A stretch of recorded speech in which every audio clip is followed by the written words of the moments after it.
दोस्तों, स्वागत है एक बार फिर से आपके अपने ट्यूटोरियल में। हमारा पहला चैप्टर चल रहा था जिसका क्लास नंबर है आज 4। इससे पहले हम ऊष्माशोषी और ऊष्माक्षेपी तक हम बात कर चुके हैं। तो चलिए आज की क्लास शुरू करते हैं। तो सबसे पहले है रासायनिक अभिक्रिया के प्रकार। वही रासायनिक अभिक्रिया के प्रकार चल रहे थे, उन्हीं में है वियोजन या अपघटन अभिक्रिया। वियोजन या अपघटन के बारे में बात की जाए तो वियोजन या अपघटन का मतलब होता है कि कोई एक चीज़ है वो दो चीज़ों में टूट जाती है, या फिर दो से अधिक में भी टूट सकती है। कोई ज़रूरी नहीं है, ये कोई कंडीशन नहीं है कि वो दो में ही टूटेगी, दो से ज़्यादा में भी टूटेगी। मान लिया अगर वो ए बी है इस तरीके से, तो वो ए प्लस बी में टूट जाएगा। अगर ए बी सी है तो हो सकता है ए प्लस बी प्लस सी में टूट जाए वो, क्योंकि ज़रूरी नहीं है ए बी सी ए में टूटेगा। क्या पता ए प्लस सी हो जाए, प्लस बी अलग हो जाए। इस तरीके से मतलब दो या दो से अधिक पदार्थों में टूटेगा। ये तो कन्फर्म है कि दो पदार्थों में टूटेगा ही टूटेगा। तो ये शुरू करते हैं। सेम डेफिनेशन में भी यही, जब एक पदार्थ दो या दो से अधिक पदार्थों में टूट जाता है वियोजन अपघटन कहते हैं। इसे हटाते हैं और लिखते हैं इसका एग्जाम्पल। अगर हम फर्स्ट एग्जाम्पल लें, example number A, colour change करते हैं। हमसे कह रहा है कि जब दो या दो से अधिक पदार्थ, जब एक पदार्थ, हमसे कह रहा है कि जब एक पदार्थ दो या दो से अधिक पदार्थ में टूट जाता है वियोजन अपघटन कहते हैं। वियोजन या अपघटन कहते हैं, मतलब वियोजन अलग है और अपघटन अलग है, लेकिन जो रिएक्शन हैं एक ही, नाम अलग अलग है। वियोजन और अपघटन रिएक्शन एक ही है। तो इसमें देखो, अगर हम ले लें H2O, सबसे आसान एग्जाम्पल, ये किस में टूटेगा? हाइड्रोजन में टूटेगा, H2 में, प्लस O2 में टूटेगा, ये टूटेगा। बिल्कुल सही। लेकिन ये असंतुलित समीकरण है, संतुलित करना हम सीख चुके हैं पहले ही। इससे सबसे सेकंड क्लास इसी पे थी, टोटल उसमें यही बात हुई थी कि समीकरण को संतुलित कैसे करते हैं। तो इसमें भी सीखते हैं। तो कोई यहाँ पर है ऑक्सीजन 2 और यहाँ पर है 1, तो सीधा सीधा हमें ऑक्सीजन बनाने 2। जैसे हमने ऑक्सीजन को 2 बनाया तो हाइड्रोजन होगा 4, तो इसे हाइड्रोजन इधर 4 करने के लिए यहाँ ले लेंगे 2। ये हो गए संतुलित समीकरण। मेन मकसद हमारा ये था कि हाँ, एक पदार्थ था, दो या दो से अधिक में टूट गया। अब नेक्स्ट की बात करें तो हम बी ले लेंगे, हाइड्रोजन आयोडाइड यानी HI। ये किस में टूटता है? ये टूटता है H2 में प्लस I2 में। I होता है यहाँ पर आयोडीन और H होता है हाइड्रोजन, और दोनों को मिलाकर बनता है हाइड्रोजन आयोडाइड। Cb2 है और Hb2 है। यहाँ पर देखो Ib2 है और Hb2 है। तो हम क्या करेंगे, यहाँ पर सीधा सीधा 2 ले लेंगे। ये हो गई संतुलित समीकरण। इस तरीके से आप कर सकते हैं। एक दो एग्जाम्पल और लेते हैं, आपको और भी समझ में आएगा। सीधा सीधा मतलब ये है वियोजन या अपघटन अभिक्रिया का, कि कोई एक पदार्थ होगा दो से अधिक में टूट रहा है, तो आप उसे आसानी से पहचान सकते हैं तो ये कौन सी रिएक्शन है। एक एग्जाम्पल और लेते हैं कैल्शियम कार्बोनेट का, C नंबर यानी CaCO3। इसे कहते हैं कैल्शियम कार्बोनेट। जो इधर लिखा हुआ है इसे कहते हैं कैल्शियम कार्बोनेट, अभिकारक की तरफ लिखा हुआ है, इसे कहते हैं कैल्शियम कार्बोनेट। ये इससे मिलता है CaO प्लस CO2। CaO होता है बिना बुझा चूना, मतलब जो बिना बुझा चूना होता है उसे कहते हैं CaO, यानी नॉर्मल हम जो बाज़ार से ख़रीद कर लाते हैं वो चूना है ये CaO, इसे कहते हैं बिना बुझा चूना। तो इस तरीके से हो गया, ये बिल्कुल आसान है। वियोजन या अपघटन अभिक्रिया कुछ ज़्यादा था नहीं, इसमें भी कुछ ज़्यादा नहीं है, इन अभिक्रियाओं में भी बिल्कुल सेम ही है, कुछ ज़्यादा बड़ी। तो इस तरीके से ये हो गई रिएक्शन कंप्लीट। 3 ही एग्जाम्पल काफ़ी है, आपको सिर्फ एक लिखना है इनमें से। आप चाहे तो कोई सा भी लिख सकते हैं। जब एग्जाम में लिखें तब सिर्फ एक ही पूछता है, वियोजन अपघटन पूछेगा या और पूछेगा इसका उदाहरण सहित समझाइए। इस तरीके से ये पेपरों में आती है। अब चलते हैं विस्थापन अभिक्रिया पर। विस्थापन की बात करें तो विस्थापन है क्या?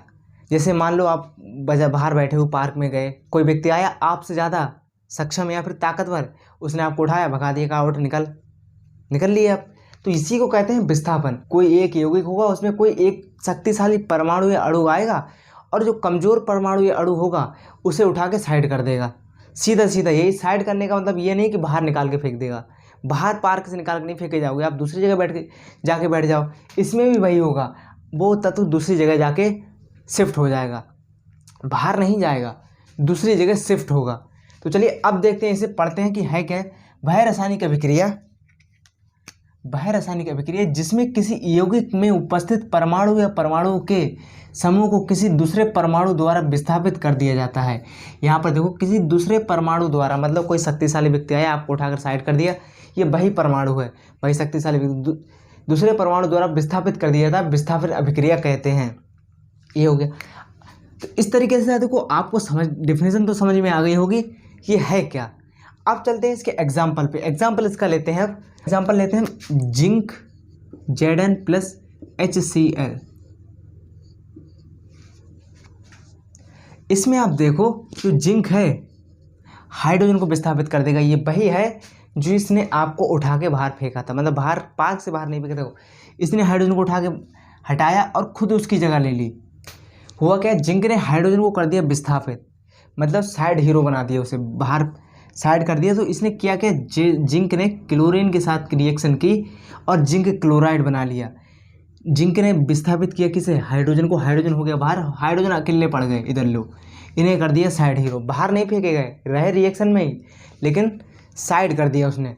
तो अब इस समीकरण को करते हैं संतुलित। H2 है, Cl2 है, H यहाँ तो सिंगल सिंगल है सब, तो 2 लगा देंगे, ये हो गई संतुलित समीकरण। इस तरीके से हो गई। एक एग्जाम्पल और लेते हैं, ये हो गया फर्स्ट। अब देखते हैं नेक्स्ट सेकंड। देखो Pb लेड, ये रहा Pb, इसे बोलते हैं लेड, मतलब होता है सीसा। और लेते हैं copper chloride CuCl2, dead gas बनेगा क्या। अब देखो इसमें जो सीसा होगा लेड, ये विस्थापित कर देगा कॉपर को, जैसे हाइड्रोजन को बाहर कर दिया सब वैसे ही इसको बाहर कर देगा, तो ये बना लेगा PbCl2 लेड क्लोराइड, और हमें बन जाएगा साथ में दूसरे से लिखते हैं, और जो Cu था ये अलग हो जाएगा। इस तरीके से होगा ये रिएक्शन। क्या हुआ देखो, लेड क्लोराइड कहते हैं इसे, क्या कहते हैं, लेड क्लोराइड PbCl2।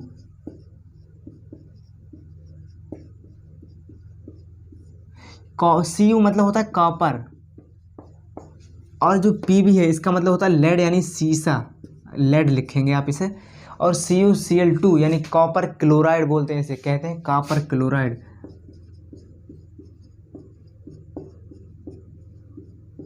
तो इस तरीके से ये हो गई विस्थापन अभिक्रिया। अब इसके बाद चलते हैं किस पे, द्विविस्थापन अभिक्रिया। अब द्विविस्थापन पे बात करते हैं, बिल्कुल सेम इसी का नेक्स्ट पार्ट है। इसमें क्या हुआ था कि एक तत्व चेंज हो रहा था, एक व्यक्ति आ रहा था दूसरे उठा के फेंक दे रहा था। इसमें क्या होगा कि मान लो आप पार्क में बैठे हो, 2 सीटें हैं, आमने सामने सीटें, आप 4 लोग हो बैठे हुए। इसमें होगा क्या कि अदला बदली हो जाएगी, जैसे एक लड़का इधर आ गया और एक लड़का इधर आ गया, सीटें वही हैं, भगाएगा भी नहीं कोई, लेकिन अदला बदली हो जाएगी आपस में। सेम बिल्कुल यही है कि इसमें तत्व होंगे वो आपस में अदला बदली कर देंगे और एक नए तत्व का निर्माण कर देंगे। जैसे आपके पास में बैठा था सोनू, और इधर रहा कमल, और ये रहा विमल, और ये रहा चमन। नॉर्मल एग्जांपल ले लो थोड़े से। इसमें हुआ कि मान लो पहले तो ये 2 लोग बैठे थे सीट पे और ये 2 एक सीट पे बैठे थे।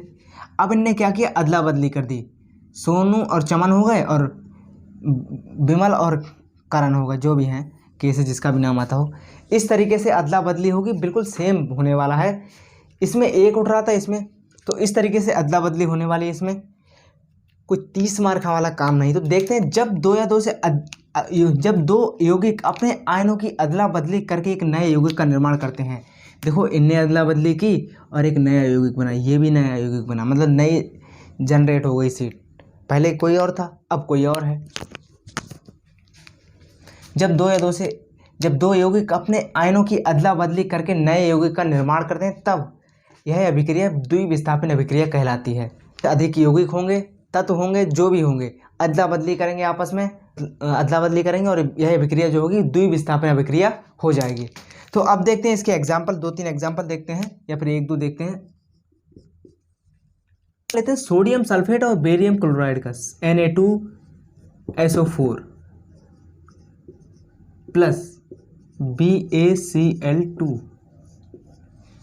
तो वो इसे बोलते हैं सोडियम सल्फेट। इसे क्या कहते हैं, सोडियम सल्फेट लिख देते हैं, सोडियम सल्फेट। इसे कहते हैं बेरियम क्लोराइड।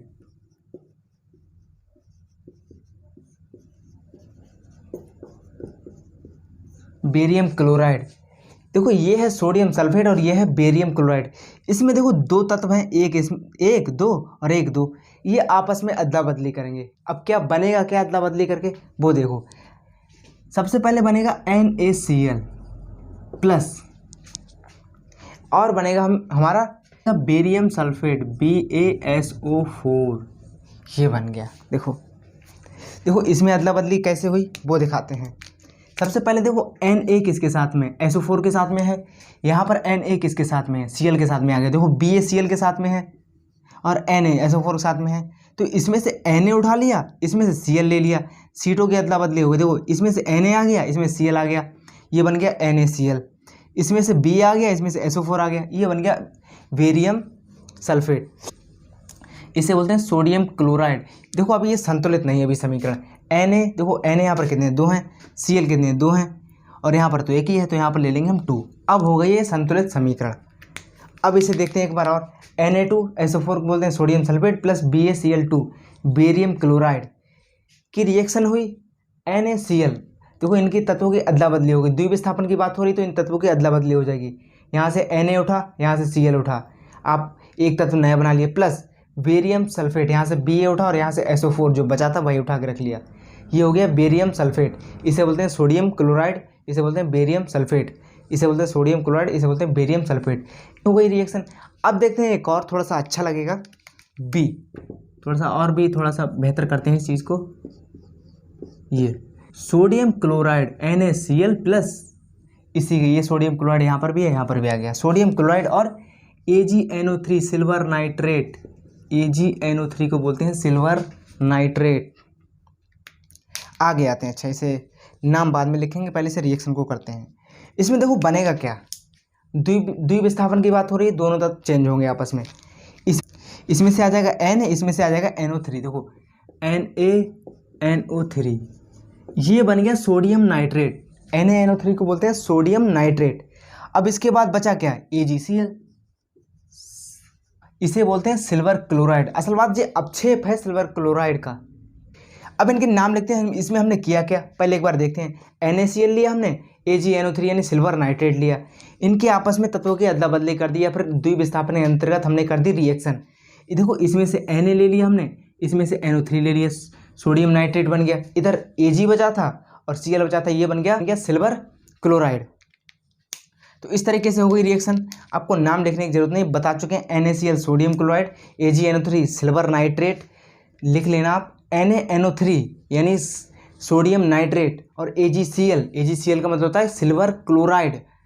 तो इस तरीके से ये क्लास हो गई। अगली क्लास में हम पढ़ने वाले हैं जो आगे की रिएक्शन है, जैसे उपचयन अभिक्रिया, अपचयन अभिक्रिया, रेडॉक्स अभिक्रिया। ये 1-2 रिएक्शनें बची हुई हैं। इसके बाद छोटे मोटे टॉपिक रह जाएंगे 1-2, उन्हें क्लियर करेंगे। उसके बाद चलेंगे एक्सरसाइज पे।